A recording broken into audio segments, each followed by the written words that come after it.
I'm 26. We met your IT guy, right? I just jumped. The best thing I know what Justice said. Danny? Pleasure to meet you. I'm Kristen. So I have the opportunity for How do we sign in from Zoom? Because I have people here. I need people at home. I share my screen with them, but it also is my screen is also projected up here because I teach them a lot of documentation, very technical stuff. Is it okay if we broadcast it on the TV? No, it's not large enough. I mean, I'm literally contract for work. That's why John, I get out of bed. doesn't matter. Yeah, no. Hey guys at home, just so you know, we're getting set up from the very high tech setup we have in the office to the rudimentary one that I use now, so bear with us a few moments. All right, thank you. Kristen, how do we sign in if we're on Zoom to keep track? What do you mean sign? You don't have to sign in online. It is actually auto recorded. The office is Big Brother, and I'll get a list of it afterwards as long as you're on there for majority of the time. As long as I have a name. As long as your name for Zoom is legit. Yeah. If it's not, we'll do our best to figure it out. But if you have a Zoom name that's like Hot Chick 123, I don't know who you are. Yeah. I'm Hot Guy 125, so I'll make sure to fix it. You mean 007? 007? James Bond 007, yeah. Right. All right. So I'm gonna leave the office to figure it out. And I'm gonna go and turn my phone on silent so it doesn't annoy the hell out of my assistant while I'm in here. Sound good? I'll be back in a minute, guys. Okay. So cast.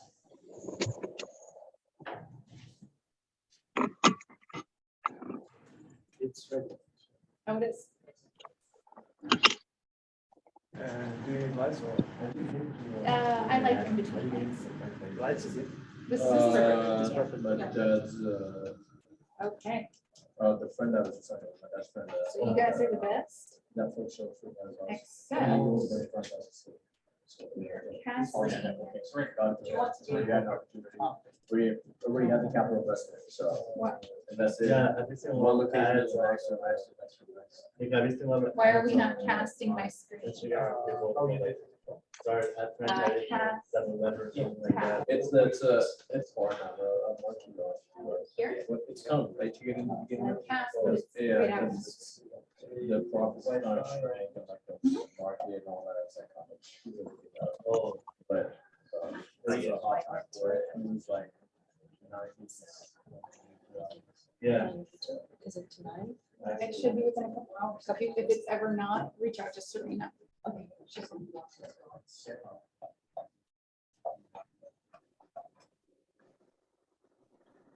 Because I bought this from my friend who was in the sick who was saying like was doing an HBO documentary for that one, and he was like he actually shows for real estate too. Yeah, he told me he mentioned about here. This place, that's all I know. That's good. I came here and I think it's so close. Yeah.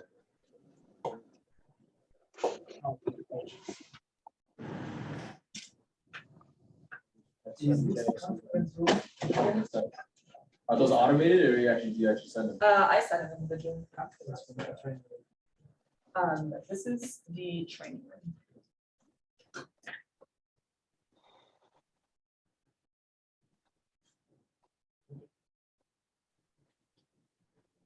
So good. IMDb is not too bad.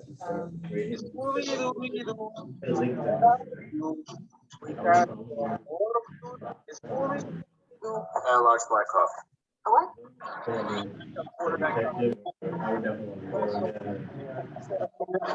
Screaming so loud.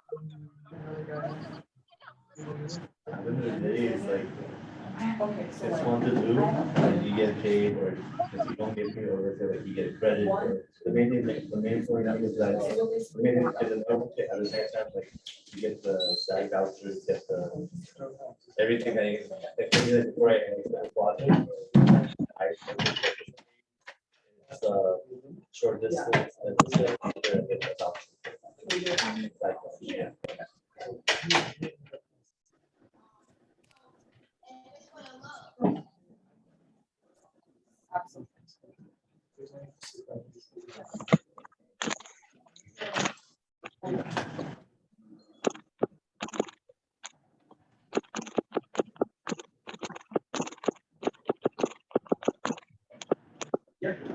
Alright, thank you.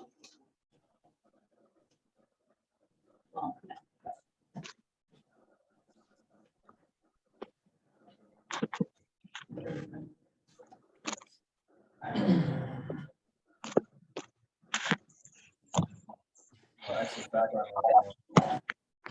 Yeah. That seems to- That's put it on. not torture at all. Whatever that is, we're supposed to.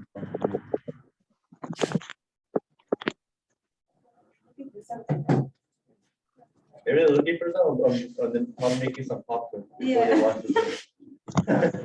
Probably in someone's purse or pocket. There we go, that's what I wanted. Okay, hi everybody, how we doing? Hey. All right. How you Hey, doing? good. Close the doors, I don't know why, I don't like it. Unless I say things like, I'll listen to them, or fuck it, fuck that. hello. What's this? Yes. With expletives, just to make sure you guys are paying attention. That's just your passion, however. It's like my, it's like my special brand of sarcastic white trash humor I got going on. Hi, everybody, how we doing? Hello. Hello. Oh, who is being loud? Who's being loud? Who's got me in their pocket or their purse? Thank you, Dave.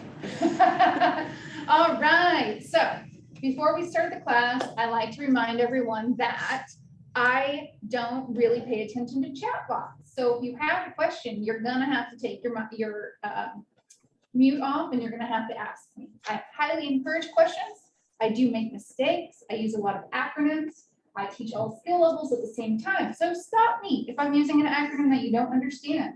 If you know I mean seller when I say buyer, stop me. I welcome that, okay? I welcome questions. If it's too far off topic, you can talk to me after class.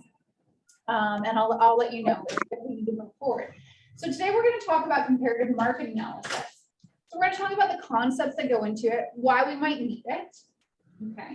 We're going to talk about the criteria. Then we're going to actually look at the MLS and go through a practice example of how I qualify comparable properties. And then I am going to pull up Cloud CMA, a plugin to our MLS that everyone has access to that will create a CMA for you and show you some basic functionality. It is super user friendly. And I want to start off by saying that a comparative market analysis is more like art than it is science, okay? Sometimes it is really easy and it is more numbers. I love it when it's like that, but that is not generally the case, okay?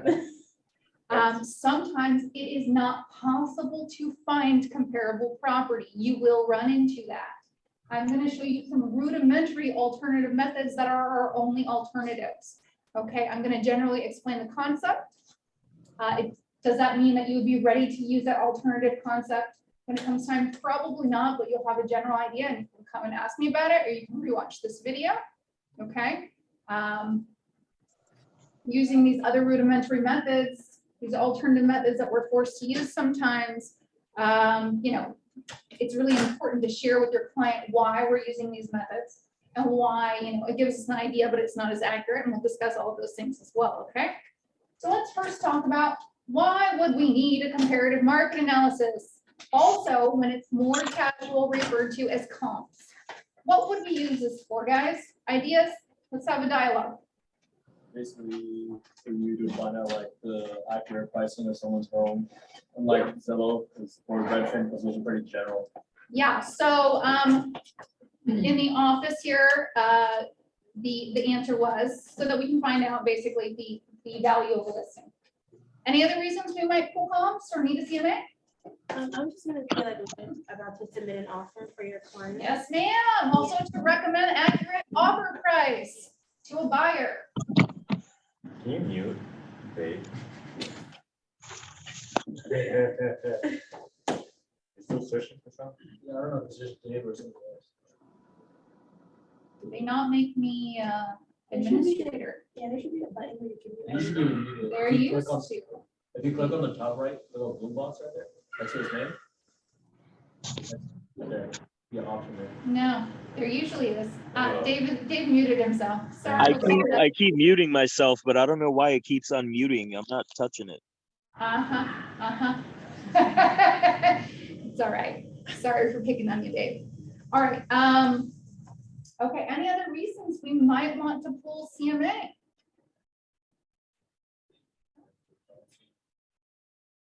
So we get a general Property feel for description. market, right? When you start to work with buyers in a certain area, what about for buyer consult? How can you know if a buyer's expectations, price range in the area of where they're looking and what they want is accurate, right? That's not a CMA for them. That's a CMA for you until you have a pretty good grasp of it, which is going to take you years to know off the top of your head if that's a reasonable thing or not. Okay. So, what are some considerations in value other than our typical specs, which are what?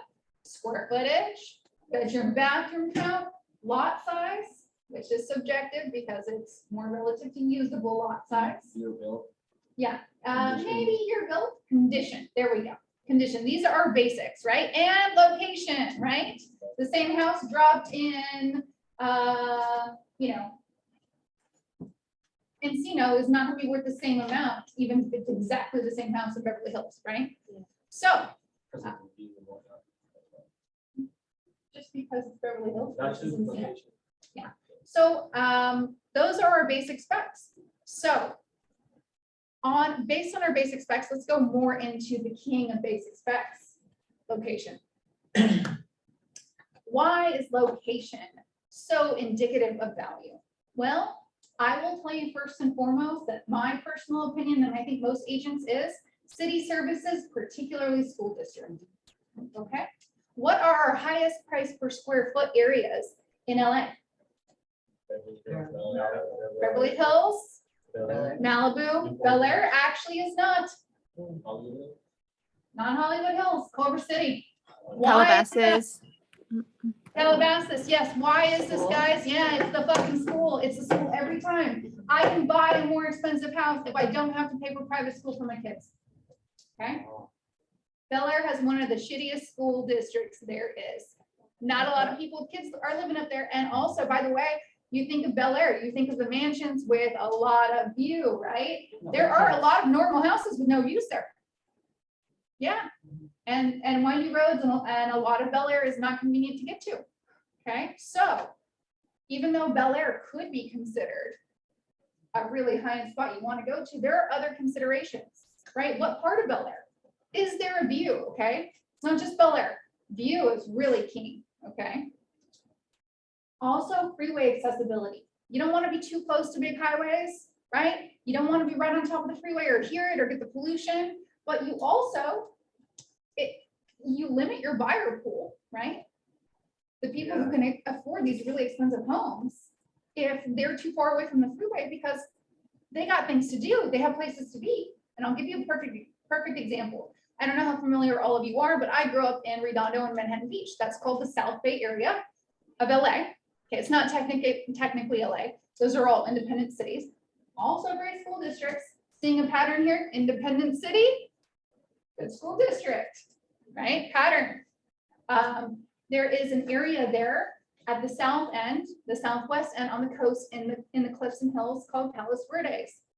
Palos Verdes lower with view, very desirable, the most expensive. Why? It's still far from the freeway, but you get up there, you can have a bigger house, unobstructed view, but it's gonna be maybe worth less. And that is because it's gonna take you 30+ minutes to get to a freeway. We call it the South Bay bubble. It don't go anywhere because it's a bitch. Okay. What else about location? Well, I'll tell you this, I have some very high-end clients. They're very picky. They were looking at the Neutra off of Nichols Canyon, right off of Astral. And they said, we love the house, but there's no way we're gonna live up here. Why? Have you ever driven Nichols Canyon? It is the narrowest, scariest passageway I've ever driven, and my family has a property in Arrowhead and Brightwood, so I'm used to mountain driving on narrow, icy roads. I prefer that to Nichols Canyon Drive. Okay, and again, how high up in the canyon are you? Now, this does change in relation to prices, okay? If I'm buying a $50 million home, do I care about how long it takes to get up and down the hill? Probably not, because someone's driving me and someone's bringing me anything I need, or they're coming to my house to do it for me, right? Yeah. So, there is some art in relation to this. Now, for the most part, we're not dealing, I wish you many, many mega house sales, okay? I wish you them all, but that is not the average sale, okay? What's our average price range that we call bread and butter? What's that price range? 1 to 3, 1 to 3 million in this area, 1 to 3 million for a single family, 1 to 3, okay? Yeah. What do I start to call higher end? 5 up. That's changing, maybe 6